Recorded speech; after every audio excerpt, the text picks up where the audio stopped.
Bab 1057. Ditindas. Mereka berlatih ilmu sihir dan membinasakan ribuan orang di desa, baik yang tua renta, wanita dan anak-anak, tidak ada yang dibiarkan hidup. Suara Penatua Sun sangat dingin. Apa? Kata-kata Penatua Sun membuat raut wajah Eric Kin tiba-tiba berubah. Dalam dunia kultivasi, ilmu sihir dan keterampilan sihir ditentang oleh semua orang. Jika seseorang berlatih menjadi iblis akan diburu oleh semua orang di dunia kultivasi. Jika Ye Zun dan si brewok benar-benar melakukan hal seperti ini dan ditangkap oleh sekte Wendao, bahkan jika mereka dibunuh, sama sekali tidak apa-apa. Tapi ini tidak mungkin. Eric Kin, Ye Zun dan si brewok sudah kenal lama. Dia sama sekali tidak percaya mereka akan melakukan hal seperti itu. Aku tidak percaya mereka akan melakukan hal yang terlarang seperti ini. Eric Kin berkata sambil menggelengkan kepalanya. Eric Kin, hati orang sulit ditebak, ada beberapa hal memang seperti ini. Sekte Wendao punya saksi yang menyaksikan mereka merubah ribuan manusia tak berdosa menjadi mayat dan mengambil jiwa mereka untuk berlatih. Prosesnya sangat mengerikan. Selain disaksikan oleh murid sekte Wendao, apakah ada saksi lain? Tanya Eric Kin. Tidak, tapi saat kabur mereka melukai beberapa murid kami, banyak orang yang menyaksikan hal ini. Kata Penatua Sun. Aku mau bertemu dengan mereka. Kata Eric Kin. Tidak boleh, mereka memiliki kultivasi yang tinggi dan telah berlatih keterampilan sihir. Mereka adalah penjahat di sekte kami. Orang luar tidak bisa menemui mereka. Penatua Sun menolak dengan tegas. Tapi selalu ada cara untuk membuat pengecualian, kata Eric Kin. Dikarenakan Penatua Sun tidak suka bertele-tela, jadi aku akan bicara dengan belak-belakan. Apa persyaratanmu agar aku bisa bertemu dengan mereka? Hehe, Eric Kin. Kamu adalah orang yang pintar, sebenarnya aku selalu mengagumimu. Penatua Sun menatap Eric Kin sambil tersenyum. Eric Kin tertawa dengan sinis, jika tidak ada cara untuk mengkompromikan masalah ini, Cendro Sun tidak akan menemuinya secara langsung, dan membawanya ke aula untuk menjelaskan keseluruhan cerita. Dia bicara seperti ini, pasti karena ingin mengajukan penawaran.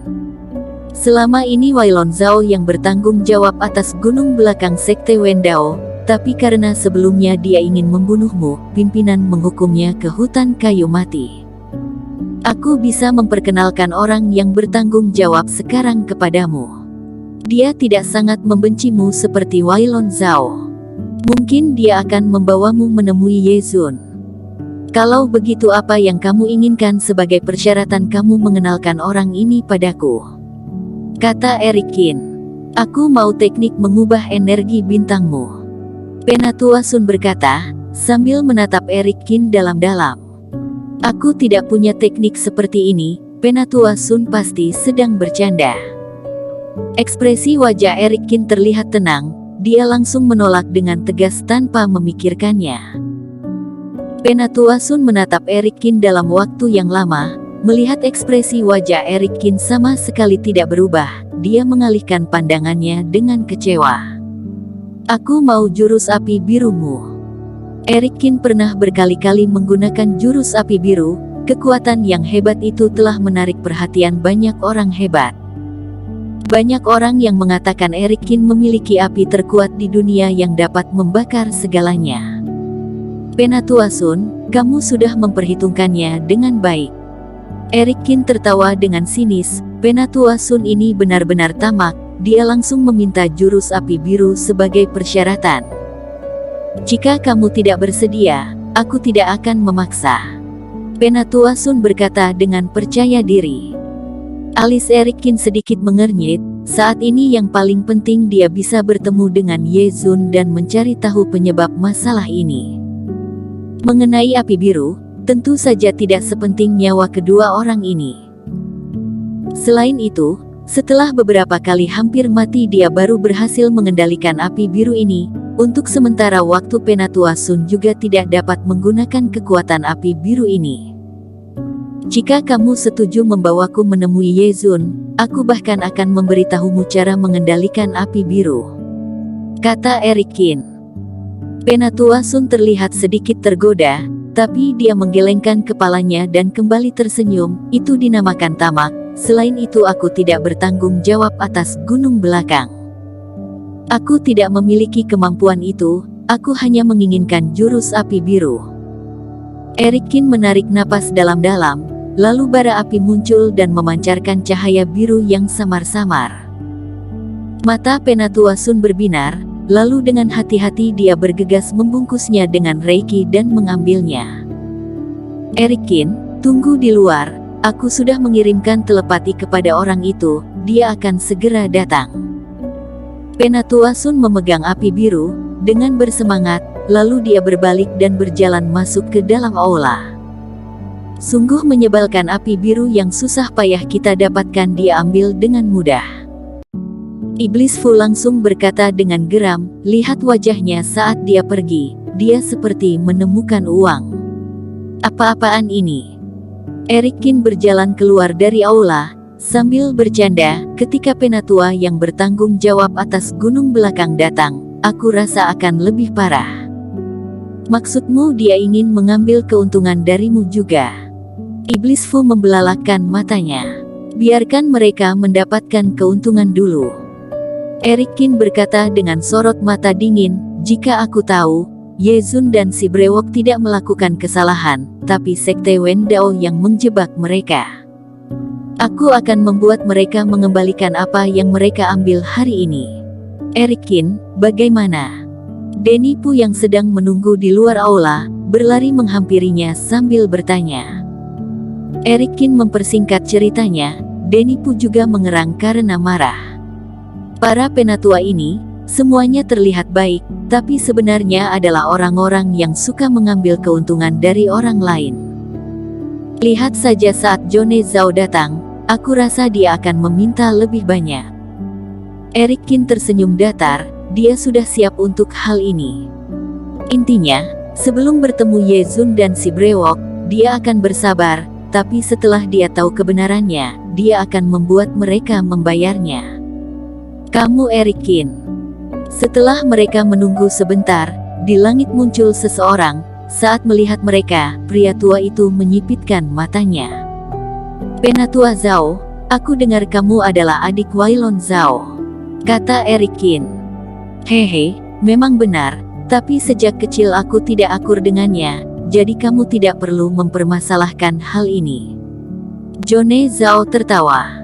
"Selain itu aku juga ingin berterima kasih kepadamu. Jika bukan karena kamu yang membuat Wailon Zhao pergi, aku tidak akan memiliki kesempatan untuk menjadi penatua di gunung belakang." "Tuan Muda Pu, apakah kamu juga ingin ikut?" Jone Zhao kembali menatap Denny Pu sambil tersenyum, "Cangkang kura-kuramu sangat bagus digunakan, kalau ada waktu ajari aku beberapa teknik lagi." "Tidak masalah," kata Denny Pu sambil terkekeh. Mereka bertiga pun terbang ke gunung belakang. "Kamu memberikan cangkang kura-kura kepadanya?" Erikin bertanya sambil mengerutkan keningnya. "Iya, di penjara bawah tanah belakang gunung, orang bisa mati tak bersisa. Aku memberinya cangkang kura-kura, agar Yezun dan si brewok tidak disiksa." Erikin merasa sedikit berat hati. Sebelumnya Denny Pu pernah memberitahu dirinya cangkang kura-kura ini sangat langka, dia telah merawatnya dengan kerohaniannya selama bertahun-tahun, dan dia tidak akan membiarkan siapapun menyentuhnya. Sekarang demi Yezun dan si brewok dia memberikannya kepada Jone Zhao. "Tenang saja, nanti saat ada kesempatan, aku akan merebutnya kembali untukmu," kata Erikin. "Sebenarnya tidak apa-apa. Aku tinggal merawat satu lagi, tapi sayangnya kemampuanku terbatas, aku tidak bisa menyelamatkan Yezun dan si brewok." Denny Pu menghela nafas. "Serahkan padaku." Sorot mata Erikin berbinar dan dia mengepalkan tangannya. Dituntun Jone Zhao, mereka terbang ke pegunungan belakang lalu mendarat. Begitu memasuki formasi, mereka bisa mendengar jeritan menyedihkan dari penjara gunung belakang.